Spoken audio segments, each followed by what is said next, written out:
Hello everyone, welcome to my channel. So, as a part of Kirchhoff's law, we have completed Kirchhoff's junction law and its application also. So, let us see now Kirchhoff's loop law or Kirchhoff's voltage law. So, let us see this one again here. So, the second among the Kirchhoff's law is Kirchhoff's loop law. Kirchhoff's loop law, or we can say this one as voltage law also. Kirchhoff's loop law or voltage law, and as I said, it is prominently called as KVL or mesh analysis. So this mesh analysis is used, the term is used in engineering topics, or I mean engineering you can say. Okay, so we will learn in detail about this one clearly. So before going to learn this one, as usual, explaining about the key terms or keywords, what we say. So the only one keyword you need to learn here is loop. What is a loop? Let us learn about a loop keyword. So loop. So simple, you can understand it clearly. A closed path. Loop is a closed path containing at least, so I use the word called at least, okay, one source and consumer, okay, one source and a consumer connected together. However they may be connected, whatever the consumers, not only resistor is a consumer, right? We'll have capacitor, we'll have inductor. So resistor means resistance, capacitor, capacitance, inductor, inductance. Whatever the consumer may be, it can be present in that closed path having a source. So at least why I have used at least means to show some potential there. So in some cases the loop may not contain a source also. The loop may not contain a source also. That's why it is not necessary that source should be present. Clear? So don't again just say in some loops there is no source, no sir. So it is not necessary. I used a word called not necessary. So example you can say here like this. See here.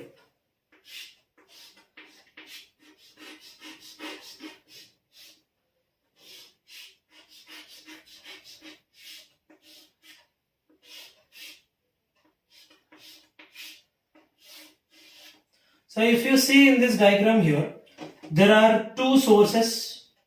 Okay, sorry, there are two sources here. Let me say this source is having a potential V1 and this one is having a potential V2, and there are two consumers. What I said, let me say there are resistances R1 and resistance R2. So I am just labeling all these corners with some points so that I can give you a clear idea about what is a loop. Okay, na? So A, B, C, D, E, F. So from this diagram I can clearly instruct you that there are three loops. There are how many loops? Three loops. Three closed paths are there. So you can take individually. So the loop 1 taken individually is, you can say A, B, C, F, A. So this is a closed path. So to represent this is a closed path, I have repeated A 2 times. Sir, why only have taken A, B, C, F, A? Why not you can take like this also, no, sir? A, F, C, B, A. Okay, you take. Both are advised. Both loops are advised correct only. And what is the second loop you can have from this circuit here? F, C, D, E, F. F, C, D, E, again F, as it is a closed. Again you ask me, why not in the reverse? Yeah, take it in the reverse also. F, E, D, C, F. Good. And from where do you get this loop 3?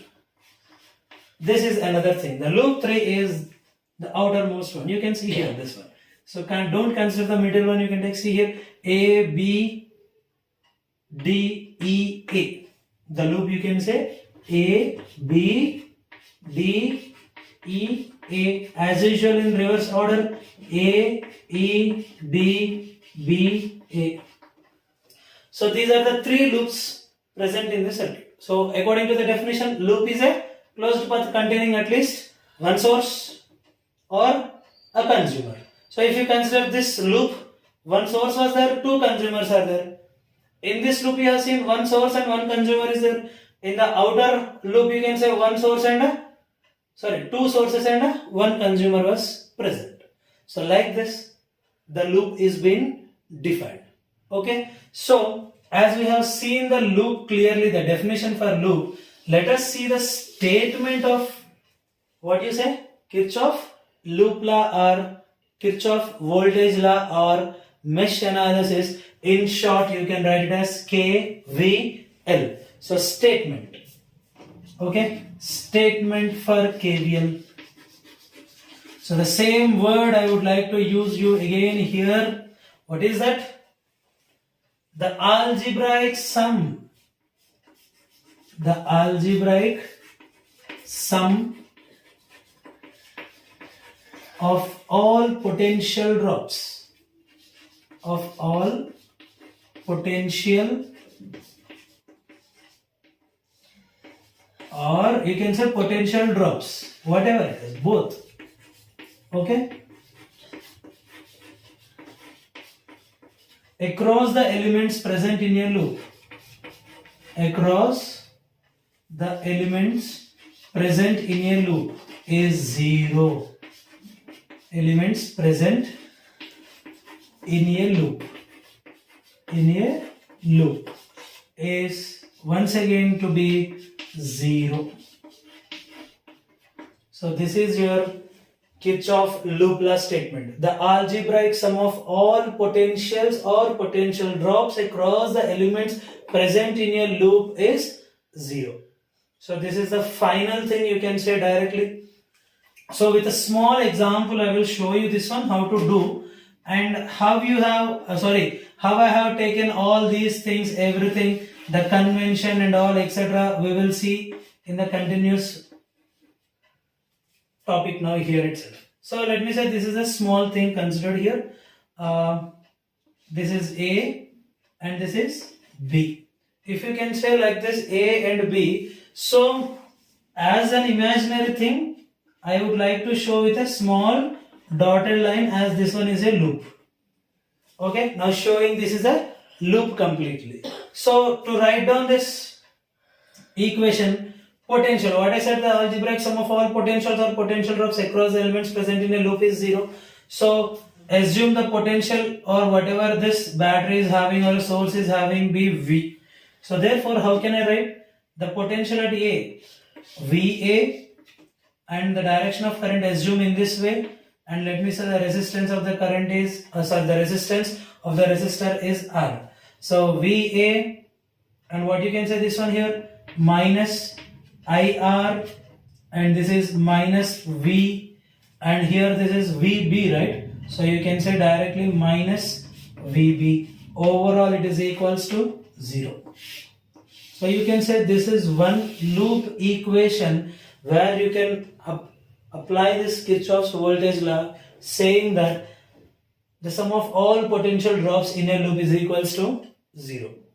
Clear? So it means what you can understand here, whatever the potential at this point is existing, as the current starts moving throughout the circuit over here, when there is a resistance, the potential may be decreased, and depending upon the source polarity, the overall potential may decrease or again increase, but finally reaching one fixed point there, the total potential in that loop, when you just start to the starting, it will be considered as 0. It will be considered as 0. So let us continue the video with an example taking the sign conventions and all everything. So now let us see how to write the loop equations as we have seen previously as an example. and what are the sign conventions you have to follow, how you got minus, how you got plus and all everything we will see now.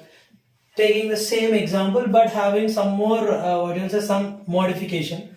So just I would like to add this on the circuit I'm writing over here. Why I'm drawing the circuit? Because in sign convention I will be using the terms like the direction of the loop, the direction of the loop every time. So to understand the direction of the loop for you, I'm just drawing the diagram again here. Whatever the example I would like to consider. For this example only, I will write the loop equations also so that you can understand it clearly with an example and you can solve the, what you'll say, examples from your books.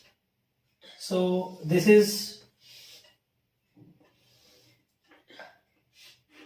the diagram I am going to consider here for you so that I can explain it clearly, the loop law and the sign conventions of the loop law and how to write the equations that are loop equations easily. Okay, so let me say the potential of this source be V1 and the potential of this source as V2, and assume the resistance of this resistor is R1 ohm, and let me say this is R2 ohm, and here this one as R3 ohm. So now labeling the edges, all edges, to know the loop directly. So take this one as A as usual here for us, B, and this is again C, and here assuming this one as D, and here this is E and F. So done. We have come across everything directly. So take the current directions also, because as we are going through the process directly, I would like to explain the current directions also. So assume any direction. See here, this is not at all mandatory thing. This is only perfect direction. In this one only we have to take the current direction. It is not at all a mandatory. You can take the direction of current in any way, but remember, after writing the loop equations and calculating the current values, if you get those current values as a positive, whatever the assumed direction here it is there, it is true. If the current direction you have got a negative, the value of current is negative if you get after solving, then whatever the assumed direction of current is there here, it is opposite. So remember that one point while doing the loop law. So let us see, I am just assuming here that this is current I1 moving in this way and this is current I2. So if you can see here, this I1 starts moving here, this I1 comes, and tell me at F, if I apply Kirchhoff's current law, two currents are entering this F, so therefore one current should leave. What is that current? Having the same magnitude of these two currents, that is I1 plus I2. So please remember this one. Once again I am repeating, at F you are applying Kirchhoff current law. As a result, two incoming currents are there at F, therefore one outgoing current which will be equal to sum of those two currents. So done. And this is the same current passing through the resistance. What is that current? I1 plus I2, and here it has come, the same current has come up to here, and now say here this is again at C you can apply Kirchhoff junction law. So therefore current gets divided once again and the same current enters into this, whatever it has come in this branch, that is I2, and here I1 gets split and I1 passes and it enters into this branch. So this current gets same everywhere. So like this is done. So this is all your current directions. And now the possible loops, whatever are there, you know, right? Whatever the possible loops, only one direction I am taking. The second direction you can take it as a practice for you after this watching the video directly. So only the possible loops. What are those loops I am just considering? The first loop direction. What is the loop direction? A, B, C, F, A. So please remember A, B, C, F, A. So this is the loop direction, the first loop. The second loop, you can guess it now. F, C, D, E, F. So this is the second loop. F, C, D, E and F.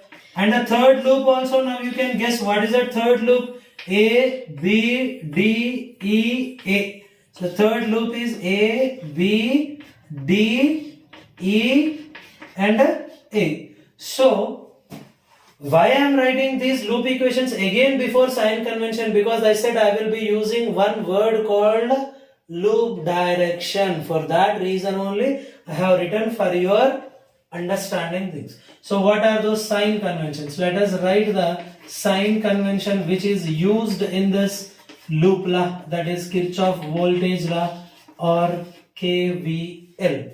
So whatever in the loop we are considering here, where the potentials will be there, either the source or the consumers. What are those consumers? Either you can say resistance or capacitance or inductance. So here we are just learning the basic knowledge, that is only resistance. So there are only two elements we are learning about. What are those two elements? They are nothing but your source and a resistance. So I would like to add this point. See here, first one is source. So this is one source I am considering here, and this is a resistance. So for sign convention, how you can calculate the potential or potential drops across the elements which you have. So the first element you are having is what? Source. Let me say this source is having a potential V, and assume, clearly listen here, assume the loop direction is in this direction. See here, in this way. I am saying the loop direction is this way. So what do you mean by the loop direction? This way over here. Assume this one. Assume this source here. A, B. We are moving from A to B. So the loop direction is from A to B, means the loop is moving over positive terminal to negative terminal here. The loop is moving over positive terminal to negative terminal over here. So what you can say now? Loop is moving in this direction from positive to negative. Therefore, the potential across this source is considered as minus. The potential considered as minus, and whatever the value is V. So minus V is the potential across this battery or a source when the loop is moving in this direction. And here you assume the resistance of this resistor is assumed as R, and the current through this resistor is in this direction. So for the resistance, the current direction also should be considered. So now, if the loop direction is in the direction of current through resistor, if the loop direction is in the direction of current through resistor. So example, you can see this one over here. This one is this resistor, A to B, B to C, C to F.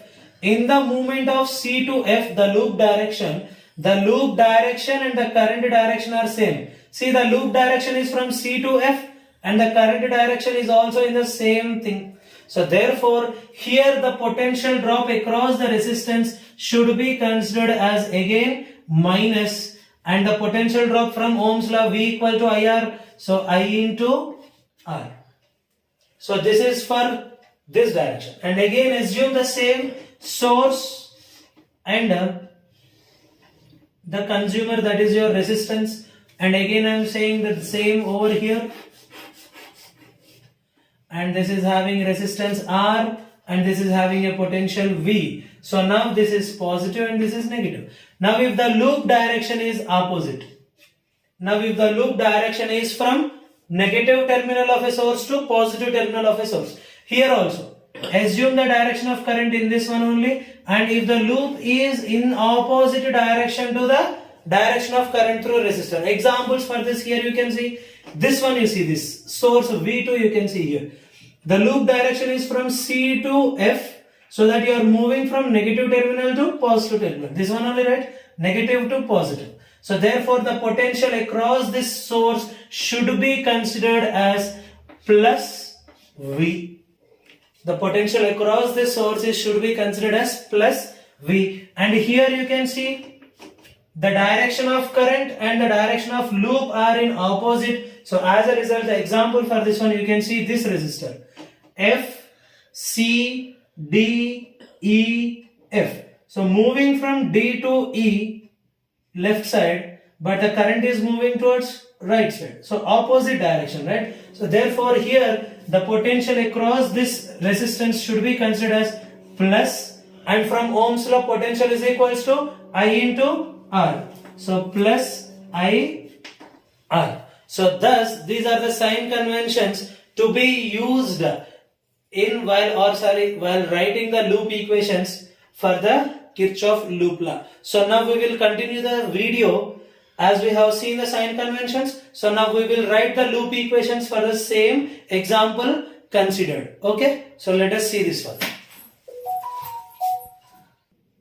Okay, let us learn now how to write loop equations. So for your reference, I am writing the sign convention at that corner so that you can write the loop equations very easily, because you can't go back all the times, right? So let me show the sign convention once again here. So across a source of potential V, if you are moving in this direction, the potential to be considered as minus V, and if you move in opposite direction, the loop, then the potential to be considered as plus V. Directly I have written there itself full. And through a resistance R, if the direction of current is I here and resistance is R, and if the loop is in the direction of current, then the potential should be considered as minus IR, and if the direction of the loop is opposite to the direction of current, you have to take it as plus IR. So just for your reference, I have written all those sign conventions there once again. Now writing the loop equations. How many equations we are going to get? 3, because there are 3 complete loops are there. So therefore first equation I am writing here, labeling the loop direction A, B, C, F, A. So moving from A to B, see here now, moving from A to B. So what are the elements you are having? A source you are having and a resistance you are having. So when you move from A to B here, first you are moving across the source. First you are moving across the source. So across the source you are moving from positive to negative. So moving from positive to negative, the potential is to be considered as minus. So therefore whatever the potential is V1 here, so you have to write this one as minus V1. Minus V1. And then see here this one. After source we are having resistance, and the resistance is moving from A to B, but the direction of current is opposite to the direction of the loop. You are moving from A to B, the direction of current is from B to A, so should be taken as positive. So plus the current passing through this resistance is how much? I1. So I1 into what is the resistance here? R1. So I1 R1. And then after A to B, B to C. B to C there is no element. You can see here. B to C there is no element. So leave it. And now again C to F. So moving from C to F there are again 2 elements. What are they? Resistance and a source. So now you see C to F, you are moving in the direction of current through resistance R2. So in the direction of current means potential should be negative. So minus current is I2. And whatever the resistance is how much?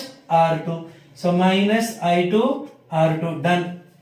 And then across the source you are moving from negative to positive, that is the loop direction. So across the potential moving in opposite direction, that is through negative to positive, the potential should be considered as positive. So therefore potential is V2. So therefore plus V2. And then moving from F to A, there are no elements here, so leave it. So total potentials, algebraic sum of potentials in a loop is 0. Algebraic sum of potentials in a loop is 0. So therefore you can rewrite, if you want you can rewrite this equation in terms of this V1 and V2, this side I1 R1, that side I2 R2, you can send that side, because you need to calculate the currents I1 and I2 using these loop equations only. So you can rearrange the terms if you want, once if you have the values and all etc. So for your easiness I would like to add this one like this. So V1 minus V2. So I am just sending these V1 and V2 to the other side, writing on left hand side. I am going to have the expression as I1 R1 minus I2 R2. I have taken currents that side because I want to calculate current in the loop only. So this is your first loop equation. And let me say the second loop. What is the second loop? F, C, D, E, F. What is the second loop? F, C, D, E, F. So now I expect the answers from you all. So please do memorize. What is that? F to C. Moving from F to C. Say along with me. F to C, moving along positive to negative of the potential. So therefore minus V2. And again, along with me, you are moving F to C through the direction of resistance R2 opposite to the current. So therefore it is plus I2 R2. And then again you are moving from C to D. There is no element, so leaving. So come along with me again. D to E, moving opposite direction of current. So therefore current is now I1 plus I2. Opposite direction means plus total current I1 plus I2 passing through the resistance. What is that? R3. And then moving from E to F, there is no element. So therefore total potential is 0. And this is your second loop equation. This is your second loop equation here. And now coming to the third one and the final. So you can just start writing now, right? Without observing me also. So A, B, D, E, A. A, B, D, E, A. So taking the last loop, A to B, B to D, D to E and E to A also. So closed loop. So now let us see here. Along with me, follow me now. A to B, moving across potential from positive to negative. So it will be minus V1, moving in opposite direction to the current through the resistance R1. So plus I1 R1. And then B to D, no elements. And from D to E, moving opposite to the direction of current through the resistance. So therefore plus I1 plus I2 whole into R3, and again you are just moving from E to A where there are no elements. So therefore total potential to be 0. And this is third loop equation. So on solving these three equations, how you are done in mathematics, right? So we will get the currents or values of current as I1 is equals to some unknown and I2 is equals to some unknown. So these are the currents passing through these branches exactly.